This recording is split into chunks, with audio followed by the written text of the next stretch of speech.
Hello student, मैं आपके साथ एसपी सर भाई एसपी सर की तरफ से नमस्कार। आज हम लोग फिजिक्स आर्ट्स क्लास में जाने वाले हैं। आज की क्लास में हम लोग कूलाम के नियम के बारे में सिद्ध करेंगे ना, और जानेंगे कि उसकी सूत्र किस प्रकार से निकलता है और कैसे निकलता है, सबकी प्रक्रिया जानेंगे। वहाँ से कई प्रकार की फार्मूला भी पूछता है और उसका फार्मूला में कई प्रकार की मात्रक पूछता है, बीमा पूछता है, और वहाँ से सब के बारे में जान सकेंगे कि और जानेंगे किस प्रकार से यहाँ से सूत्र निकलता है। इसकी परिभाषा कई बार 2 नंबर पूछा हुआ है कि कूलाम के नियम किसे कहते हैं ना। तो कई बार क्वेश्चन पूछा हुआ है, तो उसके बारे में पहले जानेंगे। और सबसे पहले क्या करेंगे, उसकी सूत्र के पहले जान लेते हैं कि जो सबसे पहले क्या करते हैं कि जो कूलाम के नियम का जो सूत्र हम लोग को निकलता है F बराबर 1/4 pi epsilon not Q1 Q2 बटा में क्या होता है R²। यही जो होता है जहाँ पे हम लोग का एप्सिलॉन होता है, एप्सिलॉन नॉट मान होता है, इसका मान पूछ देता है कि एप्सिलॉन नॉट का मान कितना होता है ना। कई बार क्वेश्चन पूछता है कि जो एप्सिलॉन नॉट का मात्रा क्या होता है। 2 क्वेश्चन हो गया। ये कई बार ये भी पूछता है कि जो एप्सिलॉन नॉट को हम लोग बोलते क्या हैं, इसको क्या बोलते हैं। और कई पूछता है कि जो कूलाम के नियम को लिखें। 2 नंबर में कई बार क्वेश्चन पूछा हुआ है कि कूलाम के नियम को लिखिए। या आप लोग कंपटीशन की तैयारी कर रहे हैं, एकदम बेहतरीन तरह से देखिए, आज की सेशन आप लोग के लिए है। जो कई बार यहाँ से क्वेश्चन पूछता है कि कंपटीशन में भी कई बार सवाल पूछ देता है कि Q1 Q2 का मान देता है और R का मान देता है, दोनों के दो आवेशों के बीच की दूरी देता है या 2 आवेशों का मान देता है। जिसे पूछ देता है कि फोर्स का मान निकालिए, मतलब कि बल का मान निकाले। तो आप लोग क्या करते हैं, कन्फ्यूजन हो जाते हैं कि यहाँ से कैसे निकालेंगे। लेकिन आज के बाद में आप लोग कन्फ्यूजन नहीं होने वाला है, जबकि सबसे पहले हम लोग क्या करेंगे, कूलाम के आवेश के बारे में जानेंगे ना। कूलाम के नियम के बारे में जाने तो कूलाम के 2 आवेश होता है और इसमें एक जो R होता है, बीच की दूरी होती है, 2 आवेशों के बीच की दूरी होती है। तब उसके बारे में सबसे पहले क्या करते हैं कि इसमें आवेश की चर्चा होने वाला है सबसे अधिक थे। तो वो उस आवेश के बारे में सबसे पहले हम लोग जान लेते हैं कि जो आवेश होता है क्या होता है। सबसे पहले हम क्या करेंगे, आवेश के बारे में जान लेते हैं, तब कूलाम के नियम के बारे में हम लोग सिद्ध करेंगे। सबसे पहले क्या करते हैं कि जब कई बार क्वेश्चन पूछा हुआ कि 1 कूलाम बराबर कितना मान होता है। अब बच्चा क्या करता है, कहता है कि 1 कूलाम क्या होता है। अब कहता है कि 1 कूलाम क्या होता है। अब उसको समझ में नहीं आता है कि जो कूलाम का मात्रा क्या होता है, आवेश का मात्रा क्या होता है, कूलाम होता है। तो कहता है कि कूलाम होता क्या है। जब आवेश पढ़ेगा ही नहीं तो कूलाम जानेगा कैसे। जबकि यही जो हम लोग कूलाम के नियम का जी सिद्ध कर रहे हैं, तो कूलाम का नियम मतलब कि आवेश पर पूरा आधारित है। जब तक हम आवेश को जानेंगे नहीं, तब तक हम कूलाम के नियम को सिद्ध नहीं कर पाएंगे। इसलिए सबसे पहले हम लोग क्या करते हैं कि कूलाम के नियम को सिद्ध करने से पहले हम क्या करते हैं कि आवेश के बारे में पहले परिचित हो जाते हैं कि आवेश होता है क्या। कि आवेश जो होता है निगेटिव और पॉजिटिव दोनों होता है। जो आवेश होता है निगेटिव और पॉजिटिव दोनों होता है।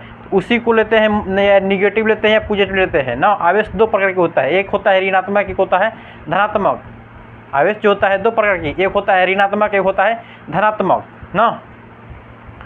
आवेश कितने प्रकार होता है, 2 प्रकार, एक होता है ऋणात्मक और धनात्मक। जिसमें इलेक्ट्रॉनों की परवाह होती है उसमें क्या करते हैं, ऋणात्मक कहते हैं। जिसमें प्रोटॉनों की परवाह होता है उसमें क्या बोलते हैं हम लोग, धनात्मक बोलते हैं। जो प्रोटॉन होता है क्या होता है, पॉजिटिव होता है, जो धनात्मक होता है। जबकि जो इसमें इलेक्ट्रॉन की परवाह होता है वो निगेटिव होता है, उसे क्या बोलते हैं, ऋणात्मक बोलते हैं। तो आइए आप लोग को समझ में आया होगा कि आवेश कितने प्रकार होता है। तो 2 प्रकार, कौन कौन, तो एक धन आवेश होता है, एक ऋण आवेश। धन आवेश उसे बोलते हैं जिसमें प्रोटॉनों की परवाह होता है, ऋण आवेश उसे कहते हैं जिसमें इलेक्ट्रॉनों की परवाह होता है। आइए आप लोग समझ गए होंगे कि आवेश कितने प्रकार होता है, 2 प्रकार होता है ना। आवेश के बारे में आवेश का मात्रा क्या होता है। तो कई बार क्वेश्चन पूछा हुआ है कि जो आवेश का मात्रा क्या होता है, एसआई मात्रक होता है हम लोग का, कूलाम होता है। क्या होता है कि जो आवेश का एसआई मात्रा क्या होता है हम लोग की, कि कूलाम होता है। यह कई बार क्वेश्चन पूछा हुआ है, या आप क्लास 12th में पढ़ रहे हैं या 10th में पढ़ रहे हैं या कोई कंपटीशन की तैयारी कर रहे हैं, तो इसमें कई बार क्वेश्चन ये सब पूछा हुआ है। जो क्वेश्चन बार बार एग्जाम पूछे हुए कि जो आवेश का एसआई मात्रा क्या होता है, तो कूलाम होता है। क्या होता है, कूलाम होता है। आप कोई बोलता है कि जो आवेश को हम लोग क्या करते हैं, Q द्वारा या छोटा Q या बड़ा Q द्वारा हम लोग क्या करते हैं, डिनोट करते हैं। आवेश होता है, इसको डिनोट करने के लिए हम लोग क्या करते हैं, Q क्या यूज़ करते हैं, क्या लेते हैं, छोटा Q या बड़ा Q। इसमें कोई कन्फ्यूजन होने वाला नहीं है, छोटा Q और बड़ा Q दोनों होता है ना। आप चलते हैं कि जो इसका जो एसआई मात्रा क्या होता है, कूलाम होता है। इसका सीजीएस मात्रा की बात करते हैं तो हम लोग का ऑस्टेट कूलाम होता है। जो क्लास 12th में कई बार क्वेश्चन पूछा हुआ है कि क्लास 12th में कई बार क्वेश्चन पूछा हुआ है कि ये आवेश का सीजीएस मात्रा क्या होता है, तो ऑस्टेट कूलाम होता है। क्या होता है, तो आवेश का सीजीएस मात्रक ऑस्टेट कूलाम। क्या, तो ऑस्टेट कूलाम। अब बच्चा कई बार पढ़बे नहीं करता है, कई बार शिक्षक होते हैं, ऐसे भी टीचर होते हैं कि जो बताते ना ही सबको बेहतरीन बातों को आवेश के बारे में बतेबे ना करते हैं, आगे निकल जाते हैं। तो बच्चा कहता है कि ये सब होता क्या है, जब तक जानेगा नहीं तब इसलिए हम बोलते हैं कि जो इसके पहले आवेश के बारे में परिचित करना है तो आवेश के सबसे अच्छी तरह से हम लोग जान लेते हैं, उसके बाद हम लोग आगे बढ़ते हैं। सबसे पहले देखिए तो एक आवेश जब 1 कूलाम देता है क्या, तो हम देखिए यहाँ पे एक आवेश ये बोल सकते हैं लेकिन आवेश का बोल देंगे एसआई मात्रा क्या होता है कूलाम, तो हम कूलाम का ही परिचित करते हैं। आप बोल देते हैं कि एक देखिए अब यहाँ पे ध्यान दीजिएगा जो हम लोग का कूलाम है COULMB क्या है COULMB दिया है ना कूलम्ब। अब जो कूलाम होता है कूलाम को हम लोग C द्वारा भी डिनोट करते हैं, क्या करते हैं हम लोग C द्वारा भी डिनोट करते हैं। यहाँ पर ध्यान दीजिएगा जो हम लोग आवेश को क्या करते हैं Q द्वारा जिससे डिनोट करते हैं, उसी प्रकार जो हम लोग का कूलाम होता है कूलाम को हम लोग क्या डिनोट करते हैं तो C द्वारा। आई होप आप लोग को समझ में आया होगा ना। आप देखिए तब बोल देगा कि 1 कूलाम बराबर कितना होता है 3 × 10 के पावर 9 ऑस्टेट कूलाम होता है। क्या होता है ऑस्टेट कूलाम। आप बोलेगा कि ऑस्टेट कूलाम क्या होता है, तो आवेश का सीजिस मात्रा क्या होता है ऑस्टेट कूलाम।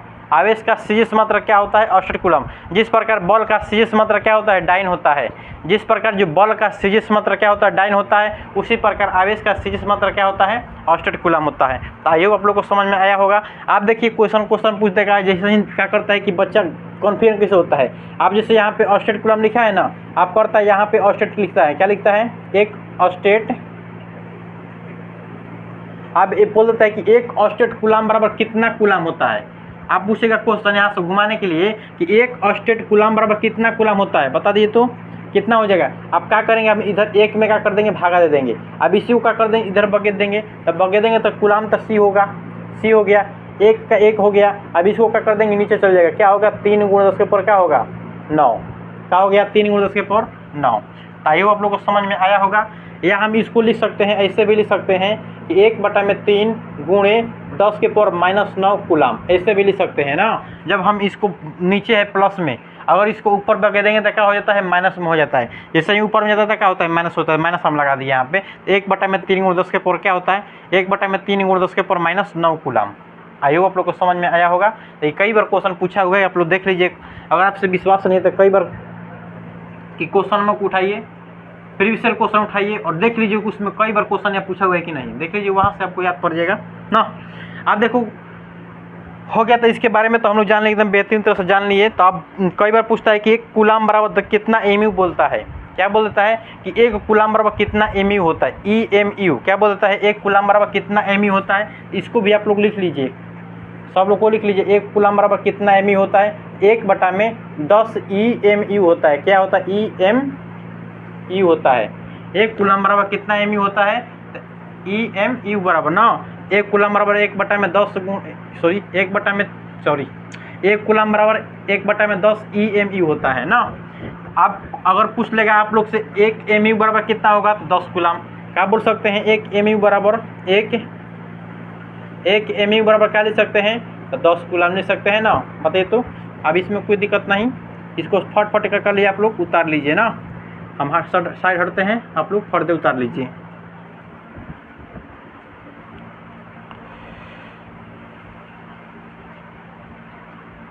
हो गया, आगे बढ़ सकते हैं ना। अब देखिए अब एक यहाँ पे और क्वेश्चन पूछता है, बोल देता है कि आवेश का सबसे बड़ा मात्रा क्या होता है। बोलता है कि जो आवेश का सबसे बड़ा मात्रा क्या होता है। यह भी क्वेश्चन कई बार पूछा हुआ है कि जो आवेश का सबसे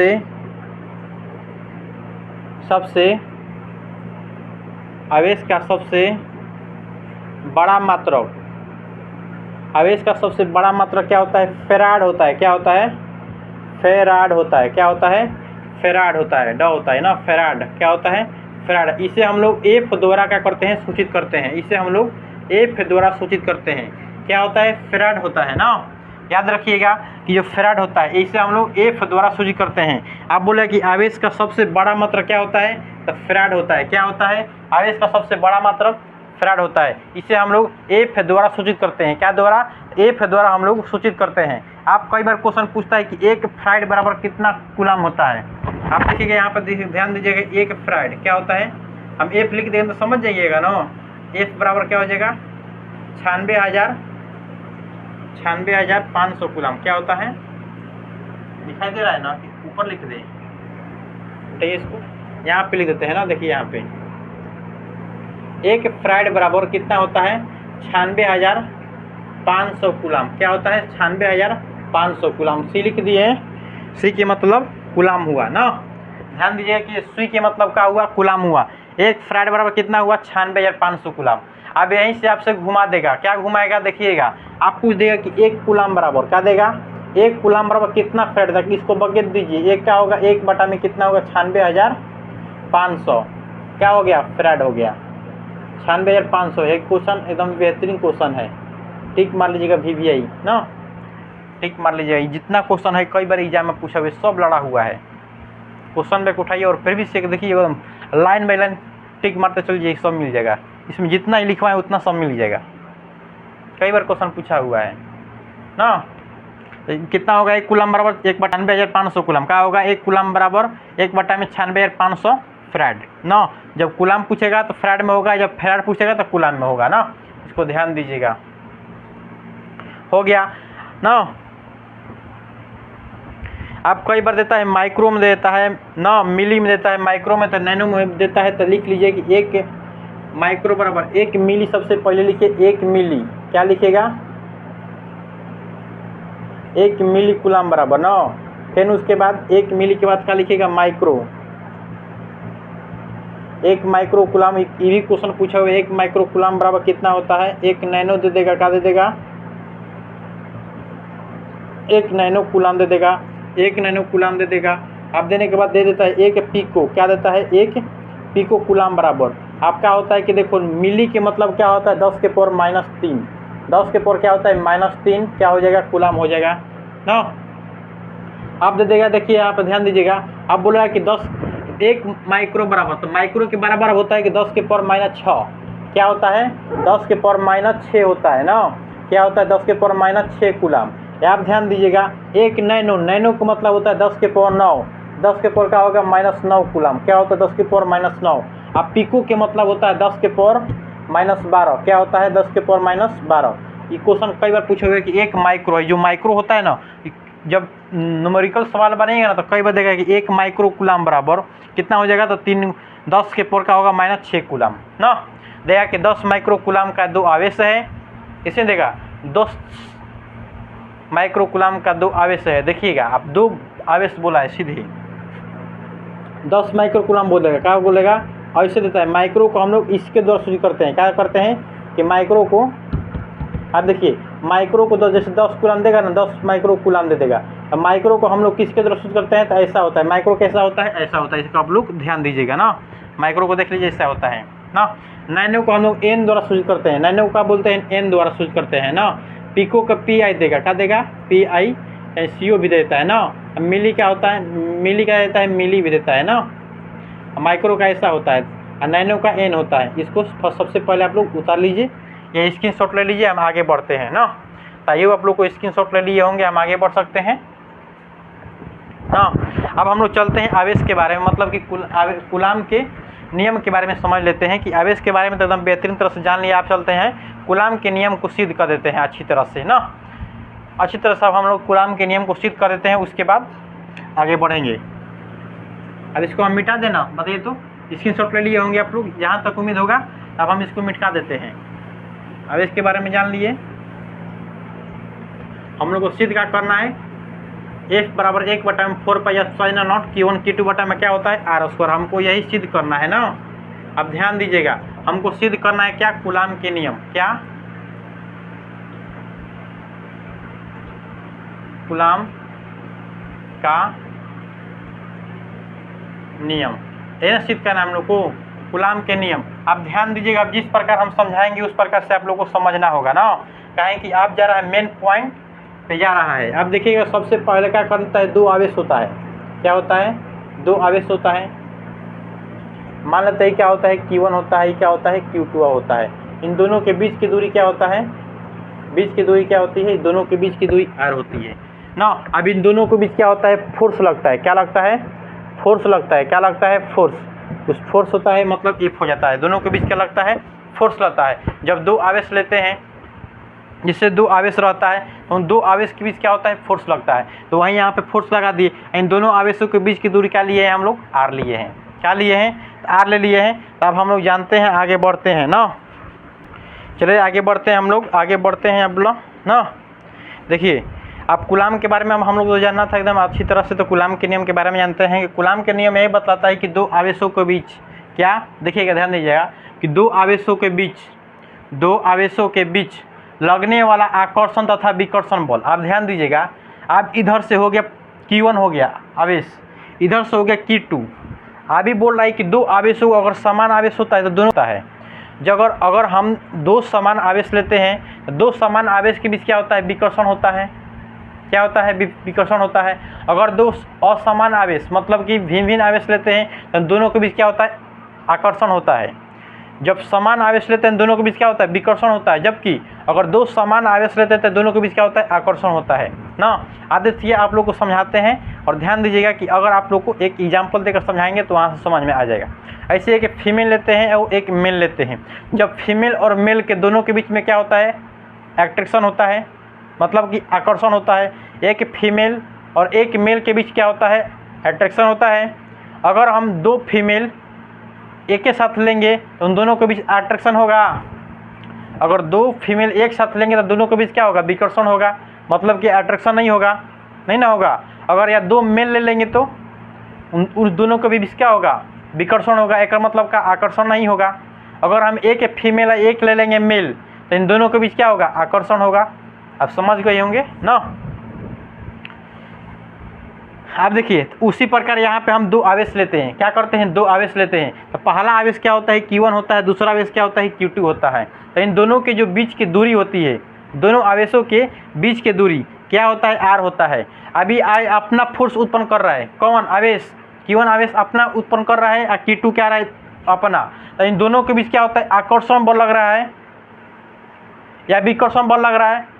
एक मतलब यहाँ पे फोर्स उत्पन्न हो रहा है कि नहीं, या तो आकर्षण या तो विकर्षण बल, दोनों में से कौन हो तो एगो होगा। बल्कि उसके पश्चात क्या हो रहा है कि फोर्स का निर्माण हो रहा है।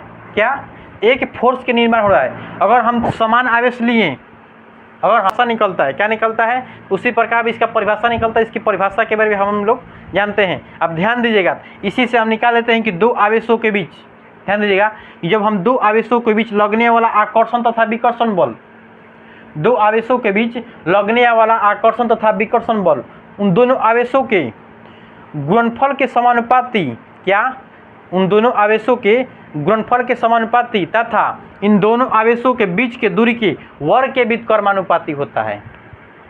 इन दोनों आवेशों के बीच की दूरी के वर्ग के व्युत्क्रमानुपाती। अब ध्यान दीजिएगा, अभी बताएं कि दो अगर समान आवेश लेंगे तो दोनों के बीच क्या होगा, समान लेंगे तभी क्या होगा, विकर्षित होगा। अगर समान ले लिए, असमान ले लिए, दोनों को असमान मतलब कि भिन्न भिन्न लिए, दोनों के बीच क्या होगा, आकर्षण होगा। तो वही बोल रहा है, या तो यह समान है या तो या तो समान है या तो असमान है। मतलब दो आवेशों है, या तो समान है या तो असमान है। इसलिए इन दोनों के बीच क्या हो रहा है, आकर्षण तथा विकर्षण बल। वही बोल रहे हैं कि जब दो आवेशों के बीच लगने वाला आकर्षण तथा विकर्षण बल दोनों आवेशों के गुणनफल के समानुपाती तथा इन दोनों आवेशों के बीच के दूरी के वर्ग के व्युत्क्रमानुपाती का कहते हैं, कूलाम का नियम कहलाता है। क्या कहलाता है, कूलाम का नियम। 2 नंबर आपका लोग का कंप्लीट। परिभाषा इसका क्या हो गया, 2 नंबर कंप्लीट हो गया। क्वेश्चन पूछेगा कि कूलाम के नियम को लिखे, 2 नंबर में सीधे लिख दीजिए, इतना काम खत्म, आंसर हो गया ना। और सूत्र को लिखना चाहिए तो लिख सकते हैं, हो गया। तो अब हम लिखते हैं, परिभाषा लिखते हैं ना, ध्यान दीजिएगा तब सबको एकदम साथ रहेगा। अब लिखते हैं कि दो आवेशों के बीच, देखिएगा परिभाषा लिखते हैं इसका ना, लिखते हैं दो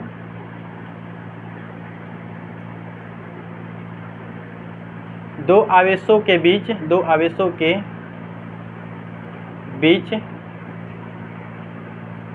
लगने वाला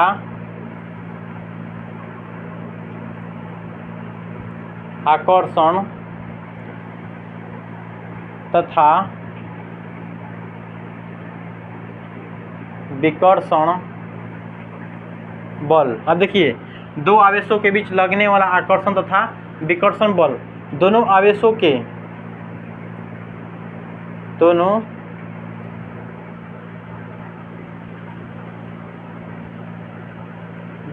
आवेशों के गुणनफल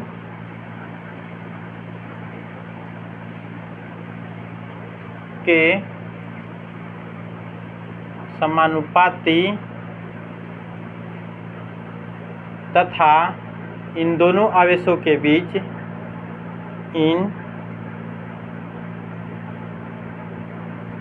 दोनों आवेशों बीच लगने वाला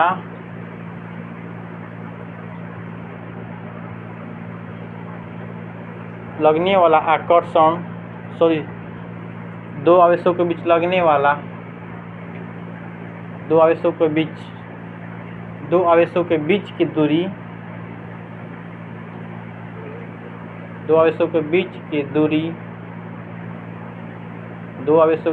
की दूरी वर्ग के व्युत्क्रमानुपाती होता है। वर्ग के व्युत्क्रमानुपाती होता है। अब ध्यान दीजिएगा, समझ लीजिए, खाली समझाते हैं ना। अब ध्यान दीजिएगा कि बोल रहा है कि दो आवेश के बीच लगने वाला आकर्षण तथा विकर्षण बल दो आवेशों के गुणनफल के समानुपाती तथा इन दोनों आवेशों के बीच के दूरी वर्ग के व्युत्क्रमानुपाती होता है। यही क्या कहलाता है? कूलाम का नियम कहलाता है। यही क्या कहलाता है? कूलाम का नियम। आप लोग लिख लीजिएगा, इतना 2 नंबर आप लोग कंप्लीट। एक खाली इस सूत्र को लिख देना है, A बराबर 1/4 pi epsilon not Q1 Q2 बटा में R स्क्वायर। आप लोग का 2 नंबर कंप्लीट हो जाएगा ना। आप 5 नंबर को सिद्ध करने के लिए आप क्या करना पड़ेगा? जिस प्रकार हम आप लोग को सिद्ध कराएंगे उसी प्रकार आपको क्या करना होगा? ध्यान देना होगा ना। अब इतना लिखने के पश्चात आपको 5 नंबर में आप सीधे 5 नंबर जब पूछेगा तो आपको इसे लिखना है ना। अब देखिए, अब इतना लिखने के पश्चात क्या करना है कि अब लिखना है कि दो आवेश, अब इसी के नीचे लिखना है कि दो आवेश का हुआ Q1 और Q2 तथा इन दोनों आवेशों के बीच का दूरी क्या हुआ? R हो गया, तथा इन दोनों के बीच की फोर्स क्या हुआ? F हो गया। इतना लिखेंगे। सबसे पहले आप लिखेंगे, क्या लिखेंगे? दो आवेशों के बीच अब क्या लिखना है? चूंकि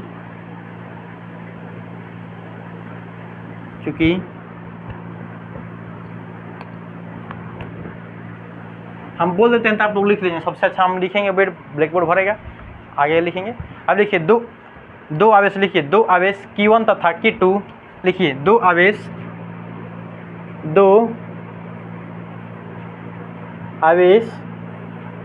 Q1 इंटू Q2 तथा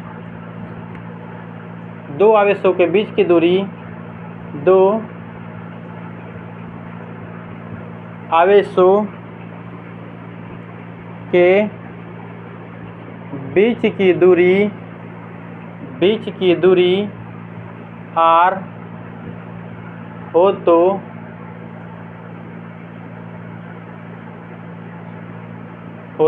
ना, तथा इन पर लगने वाला फोर्स तथा इन पर लगने वाला बल तथा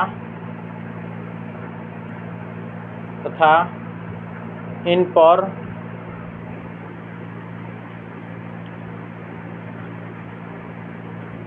लगने वाला बल क्या हो जाएगा? F हो। लगने वाला बल क्या होगा? F हो। अब देखिएगा, हम अभी बताएं कि दो आवेशों के बीच क्या हुआ? Q1 और Q2 लगा ना। अभी बताए ना कि दो आवेशों को परिभाषा पे जाना है। आप लोग स्क्रीनशॉट इतना ले लीजिए, हम आगे बढ़ते हैं ना। स्क्रीनशॉट ले लिए होंगे आप लोग। अब आगे बढ़ते हैं। हम देखिएगा, ध्यान दीजिएगा। आज दो आवेश हुआ कि दो आवेशों के बीच लगने वाला आकर्षण तथा विकर्षण बल इन दोनों आवेशों के गुणनफल के समानुपाती है। ध्यान दीजिएगा, दो आवेशों के गुणनफल के समानुपाती आप क्या कर रहे हैं कि F समानुपाती दो आवेशों के बीच के गुणनफल के समानुपाती क्या ले रहे हैं? Q1 into Q2। ये क्या हुआ? समीकरण 1। Q1 इंटू Q2 कहाँ से हुआ?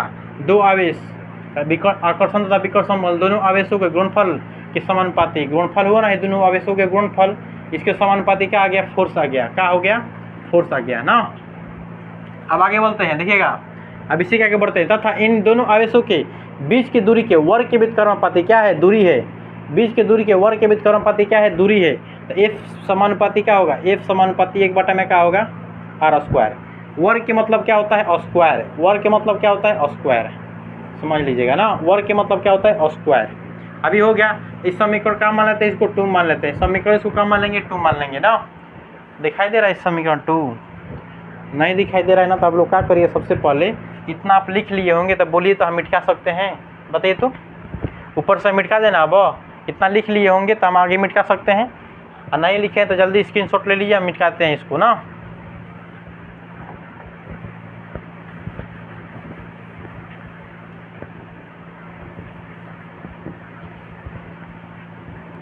अभी बोले हैं कि F बराबर क्या होगा, F समानुपाती क्या होगा, 1/r। समीकरण क्या होगा, 2। समीकरण 1 यहाँ पे, समीकरण 2 यहाँ पे होगा। इसको भी मिटा देते हैं। अब लिखते हैं F समानुपाती Q1/2 का होगा Q2। F समानुपाती 1 में क्या होगा, r² होगा ना। इस समीकरण 1 हो गया, इस समीकरण क्या हो जाएगा, 2 होगा। अब लिखते हैं समीकरण 1 तथा समीकरण 2 में तुलना। समीकरण 1 तथा समीकरण 2 में तुलना करने पर, क्या करने पर आप कर रहे हैं, देखिएगा। अब तुलना के मतलब होता है कि जो सेम निकलता है उसका एगो निकलेगा, और जो इक्विवेलेंट मतलब कि जो बराबर नहीं है उसको दोनों लिख देंगे। अब देखिए एक में सेम क्या है, एफ है, तो हम एक एफ इस पर एक बार लिखेंगे। क्या लिखेंगे, एक बार। समानुपाती है या समानुपाती एक बार लिख दिए ना। अभी Q1 आ गया, ऊपर आ गया, R का हो जाएगा नीचे हो जाएगा, क्या हो जाएगा, R नीचे। आप ध्यान दीजिएगा, जब F जब समानुपाती हटता है तो एक K नियतांक आता है। क्या आता है, K एक नियतांक होता है।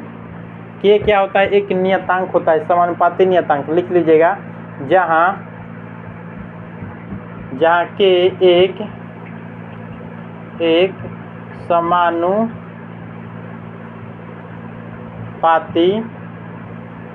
नियतांक है। क्या है, समानुपाती नियतांक है ना। लिख ली, इसको ऐसे डाल के लिख लीजिएगा, K क्या एक समानुपाती नियतांक है ना। अब ध्यान दीजिएगा, जो हम लोग का जो K का जो मान निकलता है ना, अब ध्यान दीजिएगा, यहाँ से मेन चालू हो रहा है, फैन से देखिएगा। यहाँ पे जो K का जो मान निकलता है 1/4 पाई ऑप्साइनल होता है। क्या होता है, K बराबर क्या मान होता है, 1/4 पाई ऑप्साइनल नोट मान होता है। क्या होता है, 1/4 पाई ऑप्साइनल नोट मान होता है ना। अब हम क्या करेंगे, K की जगह पे क्या लिखेंगे, इसका मान और रखेंगे, 1/4 पाई ऑप्साइनल नोट का मान रखते हैं ना।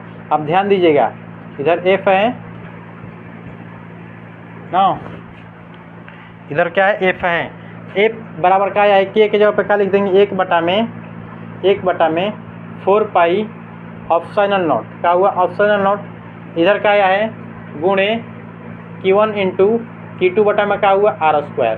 देखिए तो हम यहाँ वही चीज़ लिखे हैं, ध्यान दीजिए तो यही चीज़ लिखे हैं। F बराबर 1/4 पाई ऑप्साइनल नोट Q1 Q2 बटा में क्या लिखे हैं, r²।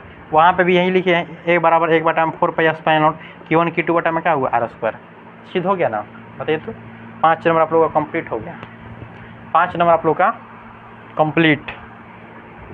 अब देखिएगा, अब यहाँ से ऑब्जेक्टिव क्वेश्चन पूछता है, आप लोग इसको स्क्रीनशॉट ले लीजिए।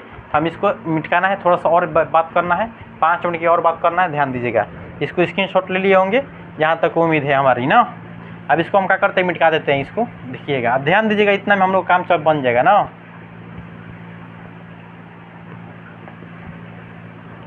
अब ध्यान दीजिए, यहाँ पे हम लोग का ऑप्साइनल नोट मान हुआ है ना। अब यहाँ से पूछता है कि जो ऑप्साइनल नोट होता है इसका नाम क्या होता है। यहाँ पे नाम पूछेगा सीधे, इसे बोलते हैं निर्वात की विद्युतशीलता बोलते हैं। क्या बोलते हैं, क्या बोलते हैं, निर्वात की विद्युतशीलता बोलते हैं। क्या बोलते हैं, विद्युतशीलता।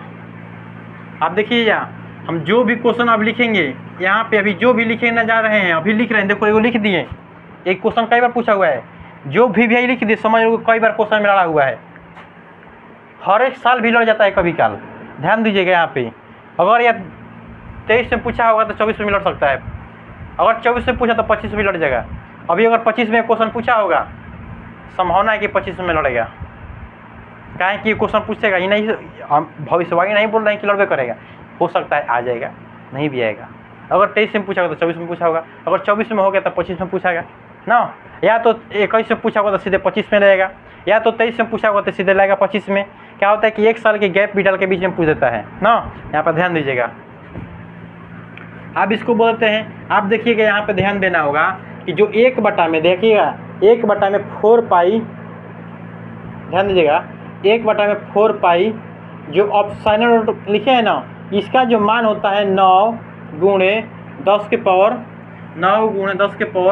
9 newton metre square per coulomb square, newton metre square per coulomb square, खाली इसका मान होता है। ध्यान दीजिएगा, इसको याद करिएगा। याद करने वाला चीज़ है कि 1/, में 4 पाई ऑप्शनल नोट का मान होता है 9 गुणे 10 के power 9 newton metre square per coulomb square. Question पूछेगा, क्या लिखेगा?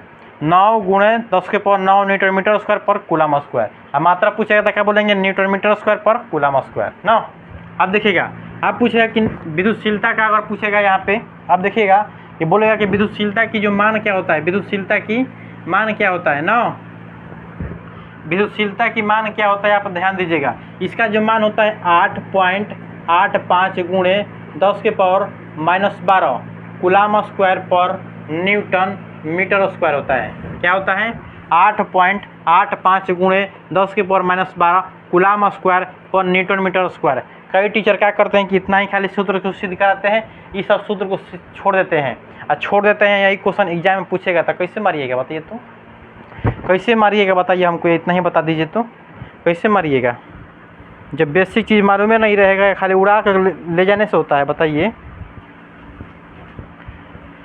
आगे बढ़ सकते हैं ना? बताइए, इतना आप लोग लिख लिए होंगे। अब इसके मात्रा कैसे निकलता है हम बता देते हैं ना। जो बीमा है, जो आप साइन आउट हो यहाँ पे, इसका मात्रा कैसे है, कूलम स्क्वायर पर न्यूटन मीटर स्क्वायर कैसे आया है, और इसका बीमा के साथ भी हम निकालेंगे ना। अब ध्यान दीजिए कैसे मात्रक निकालते हैं। क्या निकालेंगे? मात्रक। अब साइन आउट का मात्रक देखिएगा, यहाँ पे लिखा हुआ है 1 बराबर 1/, में 4 पाई ऑप्शन नोट Q1 Q2 है ना, बटा में क्या है R स्क्वायर। अब ध्यान देना होगा सीधे आप लोग को, कुछ जो F है कुछ नहीं तो इसके नीचे क्या है? 1 है कि नहीं? 1 है होगा। अब क्या करते हैं कि अब साइन आउट को यहाँ पर रखते हैं, F को यहाँ ले आते हैं ना। है जो मान है हम लोग का 1/, में 4 पाई क्या है? अंक है। तो अंक को इसमें हम जब मात्रक निकालते हैं तो अंक से कोई लेना देना नहीं होता है। जो पाई का मान क्या होता है? 180 होता है। तो पाई से कुछ मतलब होगा, या 22/, में क्या होता है? 7 होता है। तो पाई से मतलब कुछ नहीं है, एक मतलब ही क्या है? अंक है। तो अंक के इसका वैल्यू यहाँ पे नहीं रहता है, इसलिए अब साइन आउट ऊपर चल जाता है और F का होता है नीचे आ जाता है। तो अब साइन आउट जैसे ऊपर जाएगा 1/, में क्या होता है? F हो जाता है। हम अंक को नहीं लिए हैं, काहे कि अंक को मात्रक नहीं निकलता है। यहाँ पे लिख सकते हैं मात्रक। क्या लिखेंगे? मात्रक ना, मात्रक निकाल रहे हैं। तो क्या हुआ? Q1 × क्या होता है? Q2 बटा में क्या लिखे हैं? R square. अब ध्यान दीजिएगा, आप बोलेगा कि Q क्या होता है? सब अभी बताएं कि आवेश आप लोग को बताएं कि आवेश का जब अगर बीमा निकालते हैं, देखिएगा यहाँ पे लिख लीजिएगा, छूट गया है वहाँ पे। तो आवेश का जो बीमा होता है, आवेश का जो बीमा होता है क्या होता है? बीमा AT होता है। क्या होता है? AT। आप लोग लिख लीजिएगा ना इसको, बीमा क्या होता है आप लोग लिख लीजिएगा, वहाँ पे छूट गई चीज़। जो आवेश का बीमा क्या होता है? AT होता है। अब ध्यान दीजिएगा, हमने कूलम का जो ऑप्शन का मान याद करना है। अब देखिएगा, हमने बताया Q क्या होता है? आवेश होता है। आवेश का मात्रा क्या होता है? कूलम। तो देखिए, तो एगो कूलम हुआ 2 कूलम, तो 2 को C लिख देंगे, गुणे 2 C लिखेंगे। बताइए तो, अगर बल F मतलब क्या होता है? बल। बल का मात्रा क्या होता है? न्यूटन होता है। क्या होता है? न्यूटन होता है। अब देखिएगा, बीच में कुछ नहीं था, गुणा है। R मतलब दूरी, दूरी को किस में नापते हैं? तो मीटर में। तो क्या हो जाएगा? Metre square. क्या होगा? Metre square. अब इसी को हम लिख सकते हैं, इसे देखिएगा तो ध्यान दीजिएगा कि C स्क्वायर लिख देंगे, इसको लिख देंगे कि नहीं। उसी प्रकार हम प्रति लगा देते हैं। क्या लगा देते हैं? प्रति। अब लिख देंगे क्या? न्यूटन। Newton metre square. क्या लिख देंगे? Newton metre square. यही चीज़ हम यहाँ पे लिखे हैं ना, यही चीज़ यहाँ पे लिखे हैं, लिखे कि नहीं? तो ये आप लोग को समझ में आया होगा ना, अयो आप लोग को समझ में आया होगा। तो हम क्या करते हैं, एक और चीज़ बच रहा है इसमें, बीमा, और बीमा के बारे में लिख लेते हैं, और आप लोग ध्यान दीजिएगा ना। अब देखिए, यहाँ से ही हम बीमा निकाल देते हैं। देखिएगा, यहाँ से ही बीमा हम को निकाल देते हैं ना। अब बीमा निकालने के लिए अभी बताएं कि जो आवेश का बीमा क्या होता है, AT होता है। तो सी की जगह पे क्या लिख सकते हैं, AT। क्या होगा, AT। ये तो 1 कूलम के लिए ना हुआ, 1 कूलम और है, एक लिए क्या होगा, फेन AT। क्या होगा, फेन AT आया 9 में। जो न्यूटन होता है, न्यूटन बराबर क्या होता है, बताइए तो। बॉल बराबर क्या होता है, बॉल बराबर क्या होता है, द्रव्यमान गुणे क्या होता है, त्वरण। क्या होता है, त्वरण। 9 द्रव्यमान को m द्वारा क्या करते हैं, m द्वारा। और त्वरण का सूत्र क्या होता है, LT इनवर्स 2 होता है, LT इनवर्स 2 होता है। तो बॉल का क्या निकल गया, m L T माइनस क्या निकला 2, बॉल का निकल गया। यार ध्यान दीजिएगा, मीटर को किस में नापते हैं, लंबाई में। लंबाई को क्या करते हैं, डिनोट करते हैं L द्वारा, L स्क्वायर हो गया। कहिएगा सर स्क्वायर कहाँ दिए हैं, तो यहाँ पे भी स्क्वायर दिया है, तो इसीलिए स्क्वायर दिए हैं। अभी सब सीधे जाएगा, देखिए A और A यहाँ पे क्या हुआ है, एगो और एगो का हो गया, 2 हो गया। यहाँ पे m का है, नीचे एगो है, ऊपर जगह तक क्या हो जाएगा, सीधे माइनस में होगा। क्या होगा, माइनस में। तो -1 लिख देंगे, कोष्ट को, बड़का कोष्ट को लिख देंगे, काहे कि बीमा का पहचान बड़का कोष्ट ही होता है। अगर नहीं दीजिएगा तो इसका मात्र बीमा माना ही नहीं जाएगा ना। दिखाई दे रहा है ना, दिखाई दे रहा है। अब देखिए -1 होगा। अब यहाँ पे एल एगो यहाँ पे है और 2 गो यहाँ पे, कगो है, कुछ नहीं है तो 1 है ना। एगो और 2 गो कगो हो जाएगा, 3 गो। ऊपर एल कहीं है नहीं, तो क्या हो जाएगा, LT इनवर्स 3 हो जाएगा। क्या होगा, LT इनवर्स क्या होगा, 3 होगा, LT इनवर्स 3। अब बचा क्या है, नीचे T बच गया, 2 गो इधर है, इधर कहीं T है नहीं, बल्कि एक T यहाँ पे, एक T यहाँ पे, एगो T कगो यहाँ पे, कुछ नहीं तो 1 है, यहाँ पे भी 1 है, एक कगो हो जाएगा, 2 गो ना। अब हम बताए हैं कि जब नीचे माइनस में रहेगा, ऊपर जाएगा तो क्या हो जाता है, प्लस में हो जाता है। 2 गो ऊपर है, 2 गो नीचे है, क्या हो जाएगा, 4 गो। तो क्या लिख सकते हैं, T माइनस में होगा कि प्लस में, क्या होगा, प्लस में 4 हो जाएगा। और फिर A का मान कितना हो जाएगा, 2 हो जाएगा। यही हो गया बीमा, हो गया कम प्लस। ये जो जितना क्वेश्चन आपको लिखवा दिए, कई बार क्वेश्चन पूछा हुआ है एग्जाम में ना। इसको स्क्रीनशॉट ले लीजिए और याद करिएगा, एकदम बेहतरीन तरह से इसको याद कर लीजिएगा ना, ठीक है। और आज की क्लास इतना ही रखते हैं ना, आज की क्लास इतना ही रहेगा और ठीक है।